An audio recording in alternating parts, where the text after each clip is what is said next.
नमस्कार, जय श्री राम। नमस्कार करुणेश जी। जय श्री राम। आज हमारे निवास स्थान पर मेरे परम मित्र, मेरे भाई एडवोकेट करुणेश जी शुक्ला पधारे हैं।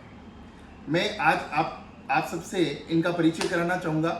एडवोकेट करुणेश जी शुक्ला जो कि अयोध्या रामलला के दरबार में भगवान रामलला की सेवा करते थे और आज हम सबके बीच में एडवोकेट करुणेश जी शुक्ला के रूप में सुप्रीम कोर्ट ऑफ इंडिया में एडवोकेट की प्रैक्टिस कर रहे हैं। इन्होंने ही रामलला का केस भी लड़ा था जिसमें हम सब ने विजय प्राप्त की और आज हमारा भव्य राम मंदिर तैयार हो रहा है।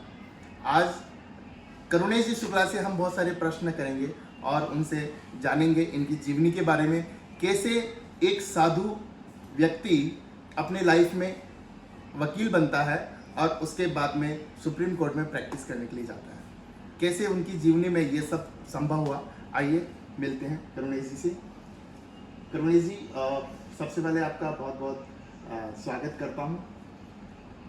आपसे हम ये जानना चाहेंगे कि आपकी लाइफ में ऐसी कौन सी घटना हुई जिसकी वजह से आप रामलला में पहुँचे। आप जो सुनने में आ रहा है कि केवल 6 साल की उम्र में ही आपकी माता ने आपको रामलला के दरबार में सौंप दिया था और कैसे उसके बाद में आपने वहाँ पे भगवान की सेवा की, वहाँ के महंत के साथ रह के उनकी सेवा की और देन आप एक वकील के रूप में अपने आप को आगे बढ़ाया।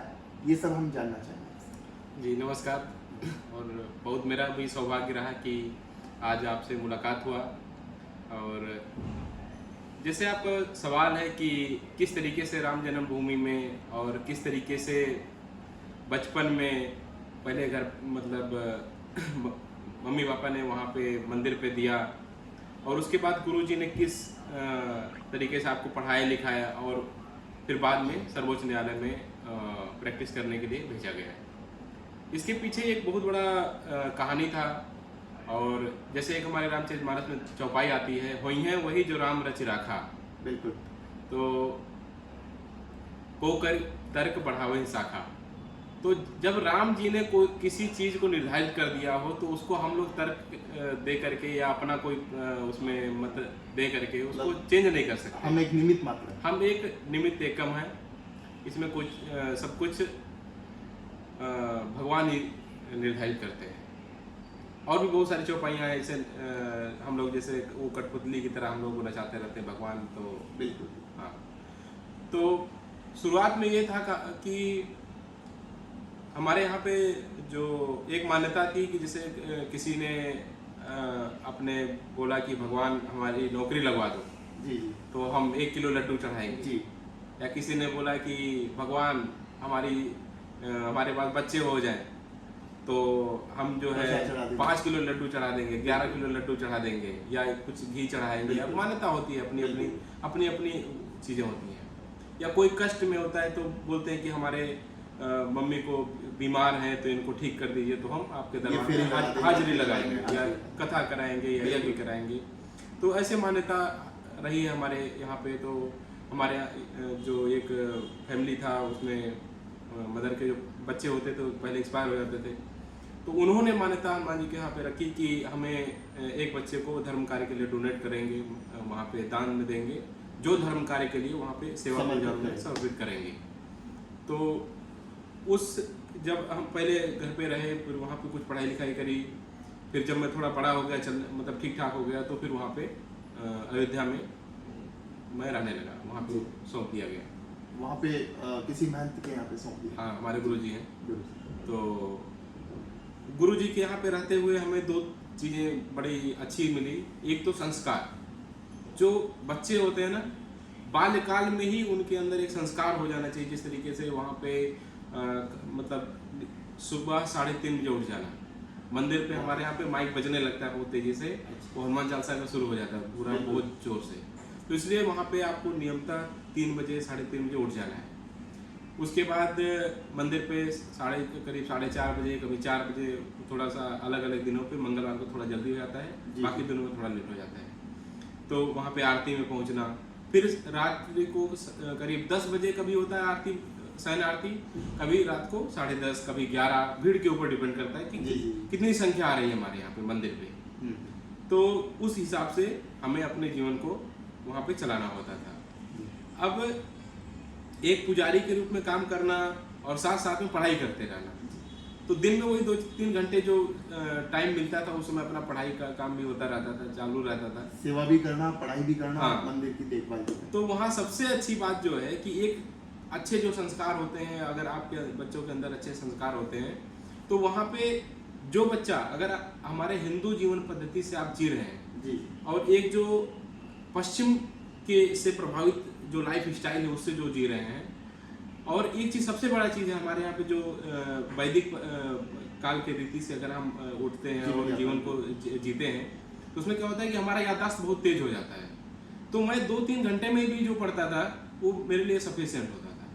तो इसलिए मैं उन बच्चों से भी मैं अच्छा हमेशा नंबर आता था उन लोगों से।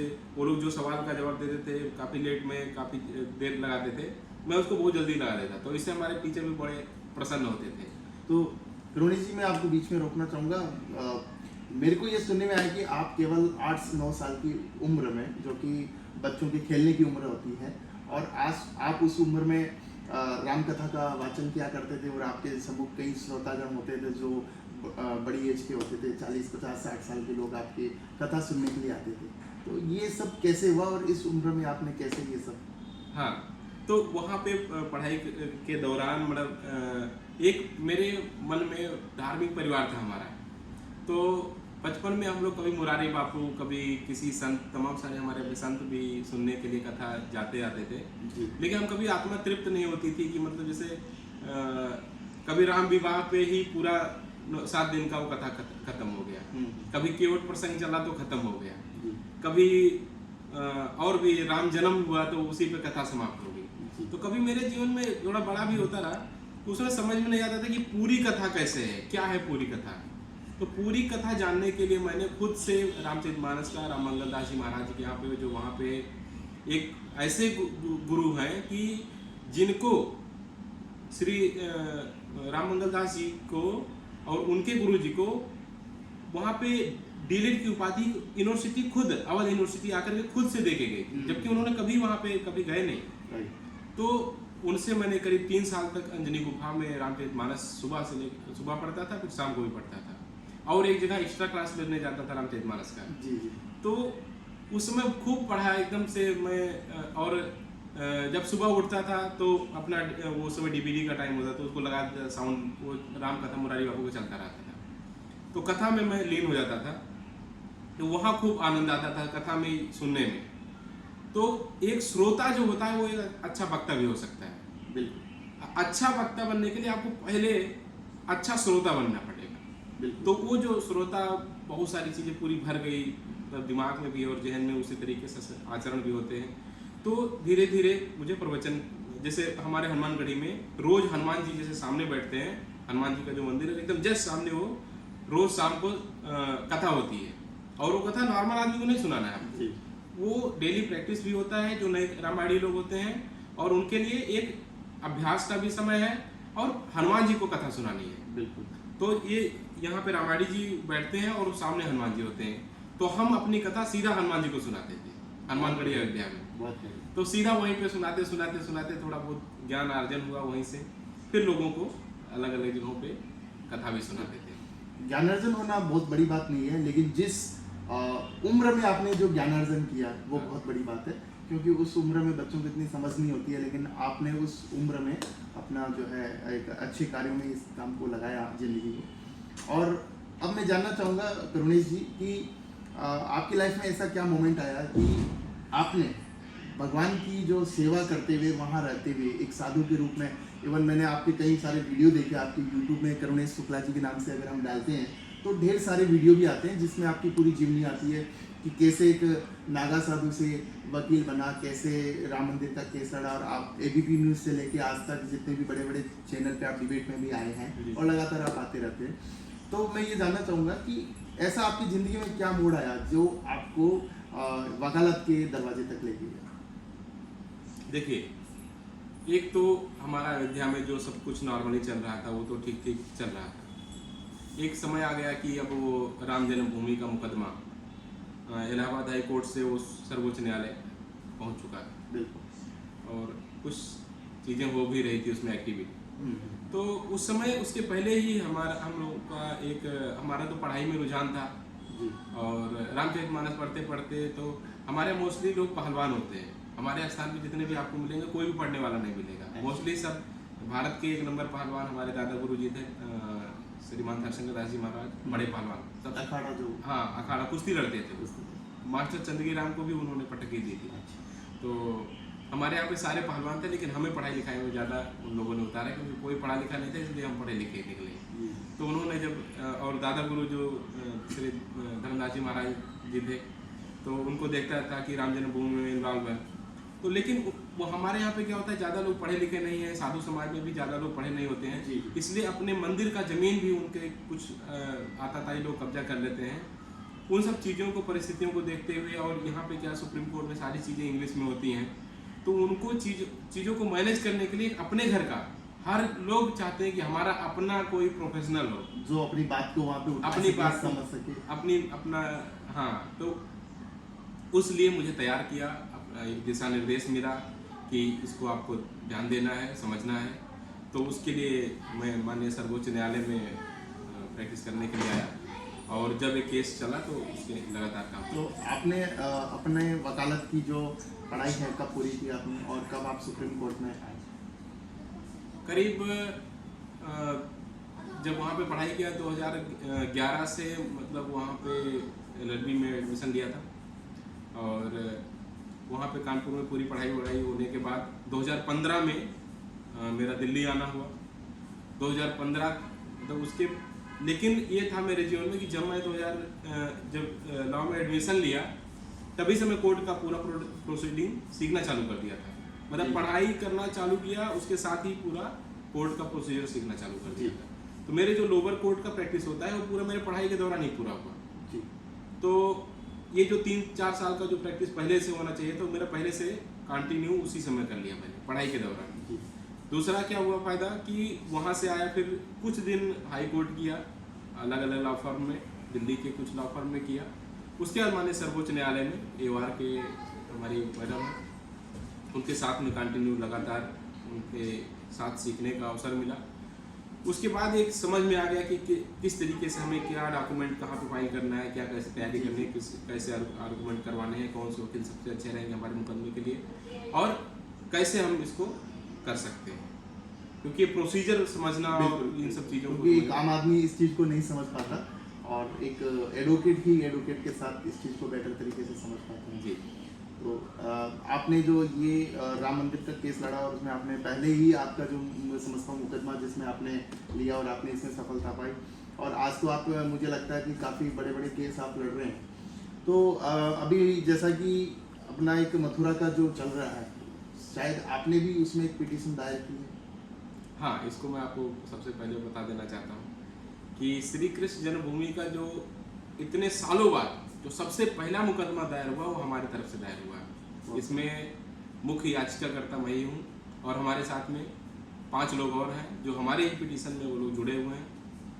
तो ये हमारे जीवन में बहुत बड़ा सौभाग्य मानता हूँ, या भगवान का ही सब कुछ मानता हूँ। मेरा तो कुछ है ही नहीं, मेरा कोई रोल नहीं है। वो जो कहते हैं ना, करते हो कन्हैया मेरा नाम हो रहा है, तो कन्हैया जी सब कुछ करा रहे हैं, मेरा कुछ रोल नहीं है। मैं तो एक स्वयं सेवक हूँ, अपना संघ के तरफ से काम करता हूँ।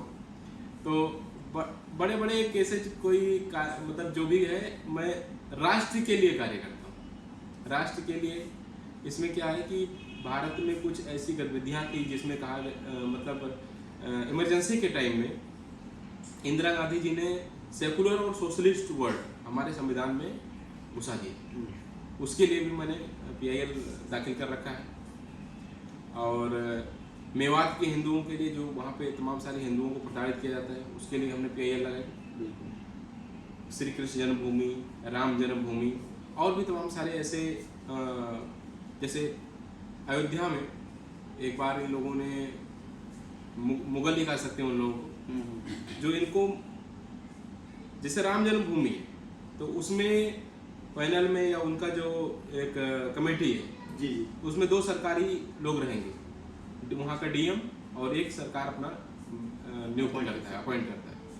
हमने उसके लिए भी PIL लगाया माननीय सर्वोच्च न्यायालय में कि मस्जिद में क्यों नहीं हो सकता है। जी मस्जिद में भी होना चाहिए। बिल्कुल। जितना एकड़ हमने जमीन दिया है वहाँ पर, तो वहाँ पे क्या करेंगे ये लोग, एक चेक पॉइंट होना चाहिए कि आखिर कहीं वहाँ पे फिर से कोई आतंकवादी टाइप का संस्थान न चला दे। उसके लिए हमने वहाँ पे जनहित याचिका लगाई थी। बिल्कुल। तो ऐसे हमारे जीवन में ऐसे कुछ करते रहते हैं, और आगे भी ऐसे बहुत कुछ करने के लिए चीज़ें हैं जो राष्ट्र हित में है और जो देश हित में है। हमें कोई हिंदू मुस्लिम करने का कोई शौक नहीं है, और ना हिंदू मुस्लिम करने से देश चलने वाला है। बिल्कुल, क्योंकि हम इस देश में शुरू से हिंदू मुस्लिम सिख ईसाई हम सब भाई भाई के आपस में नाते से भाई चल भाई। रहे हैं, और निश्चित रूप से हम सबको मिलकर रहना चाहिए। तो करुणेश जी, जैसे कि ये भी मंदिर बन रहा है, तो इसका जो है मुझे लगता है कि आप समय समय पर जाते रहते हैं अभी भी, और अपनी पुरानी यादें ताज़ा करते रहते हैं। तो आपके जो महंत जी हैं और हैं, वो सब अभी आपसे कैसे, मतलब उनको क्या अच्छा लग रहा होगा, कैसा फील कर रहे हैं वो लोग कि एक हमारे जो शिष्य है वो आज वकील बना है? जैसे आपने जैसे पहला ही प्रश्न बोला, मंदिर बनना शुरू हो गए हैं, बिल्कुल। तुरंत हमारे चेहरे पे बड़ा मुस्कान आ गया। मुस्कान। इसलिए क्योंकि कितने वर्षों की तपस्या हमारी, आपकी, हिंदू समाज की लगी है, कितने लोगों ने 500 साल तक इंतजार हाँ। करना। तो जैसे सुनने में आता है कि मंदिर बन रहा है तो हृदय गदगद हो जाता है। बिल्कुल। चाहे कोई छोटा बच्चा हो हमारे समाज का, चाहे कोई बूढ़ा बुजुर्ग हो, चाहे नौजवान साथी हो, सारे लोग खुश हो जाते हैं, क्योंकि नारा लगाते थे हम लोग कि मंदिर वहीं बनाएंगे, तो मंदिर वहीं बन रहा है। तो एक साधु संतों में तो और भी हर्ष का विषय है कि हमारा सौभाग्य रहा कि हम उस मुकदमे में जुड़ पाए, और हमारा क्या, हनुमान जी के दरबार में अर्जी लगाया कि कुछ सेवा का अवसर मिले, जमीनी स्तर पर काम करने को अवसर मिले। केवल अगर हम कुछ हिंदू भाइयों को या अपने समाज को मैं बोलूँ कि सूचना दूँ या कुछ दिशा निर्देश देने के लिए, तो बोलने के अलावा हमें जमीन भी कुछ करने की जरूरत है। तो उस भावना को लेकर के मैं चला था कि अयोध्या से दिल्ली आया था, और मेरा समय पूरा हो गया था, मुझे वापस चला जाना चाहिए था कि अब मेरा समय पूरा हो गया है, राम जन्मभूमि के लिए वकील बना था, मेरा समय पूरा हो गया, मुझे अयोध्या भेज दे। लेकिन इन लोगों ने कृष्ण जन्मभूमि में बोला कि इसको भी उद्धार करना है। काशी में भी अपनी ही टीम लगी हुई है पूरी, अंदर से हम लोग पूरे सपोर्ट में हैं उसमें, और एक समय आएगा कि उसमें भी हमें आना ही पड़ेगा, क्योंकि उसमें और भी कुछ चीज़ें आने वाली हैं पॉइंट, और भी बहुत सारे ऐसी चीज़ें हैं जिसमें हम लोग जरूर देश के हित में, समाज के हित में और राष्ट्र के हित में हमें आना चाहिए, और सभी को आना चाहिए। बहुत बहुत धन्यवाद करुणेश जी। आज आपने बहुत सारी ऐसी चीज़ें बताई जो मेरे को भी नहीं पता थी, और हमारे दर्शकों को तो निश्चित रूप से आज आपके बारे में जानने को मिला है। बहुत लोग आपको जानते भी हैं, टीवी पे आपको देखते हैं, डिबेट में आपको देखते हैं। तो मैं आप सबसे रिक्वेस्ट करूंगा, आप करुणेश जी शुक्ला के बारे में अगर ज़्यादा जानना चाहें तो आप यूट्यूब पे करुणेश जी शुक्ला का नाम डालेंगे तो इनका अपना यूट्यूब चैनल भी है, और साथ में इनके जितने भी यूट्यूब पे इनकी जो पीछे 8-10 सालों की जो गतिविधियां हैं वो इसमें आपको मिलेगी। और एक महान व्यक्तित्व, बहुत ही कम उम्र के अंदर, और मैं कहूँगा कि भगवान की कृपा जिनके ऊपर होती है कि कैसे एक इनकी माता द्वारा भगवान को निमित्त किया जाता है जन्म से पहले ही कि भाई मेरा बच्चा जो होगा वो समर्पित करूँगी, देन रामलला के दरबार में दिया जाना और माँ मंदिर की सेवा करना, और उसके बाद भगवान की सेवा के लिए ही वकालत करके और उस शिक्षा को भगवान के लिए ही मंदिर के काम में लगाना, और आज भी अपने विवेक के माध्यम से, अपनी जो ये पढ़ाई के माध्यम से सुप्रीम कोर्ट के अंदर देश की अनेक ऐसी जो गतिविधियां हैं जो इनको लगती है जिनके खिलाफ याचिका दायर करनी है या जो रिट पिटिशन ये काम कर रहे हैं। और ख़ास बात ये कि गरीबों के लिए और समाज में ऐसी कुरीतियों के लिए ये निःशुल्क जो केस लड़ते हैं, बहुत अच्छी बात है। इनका जो ध्येय है पूरा अपने समाज और राष्ट्र को समर्पित है। मेरी मुलाकात कुछ साल पहले इनसे हुई थी, और एक दोनों के प्रति जो अपने नेचर को देखते हुए एक ऐसा आकर्षण बना कि हम लोग समय समय पर मिलते रहते हैं, और एक अच्छे दोस्त के रूप में हम लोग जो है आगे बढ़ रहे हैं, परिवार के रूप में मैं कहूँगा कि हम आगे बढ़ रहे हैं। तो सभी को मैं बहुत बहुत धन्यवाद करना चाहूँगा, और मेरे चैनल को सब्सक्राइब करने के लिए कृपया सब्सक्राइब और लाइक ज़रूर करें, ताकि आगे कोई भी जो इस चैनल में मेरे अपडेशन से आप बिल्कुल अपडेट रहेंगे। Thank you very much. मैं इसके लिए मैं स्पेशल प्रार्थना करना चाहूँगा कि बाकी अन्य चैनलों पे देखें वो अलग बात है, लेकिन इस चैनल को आप लोग जरूर सब्सक्राइब करें, ये अच्छा रहेगा। थैंक यू सभी का एक बार फिर से धन्यवाद।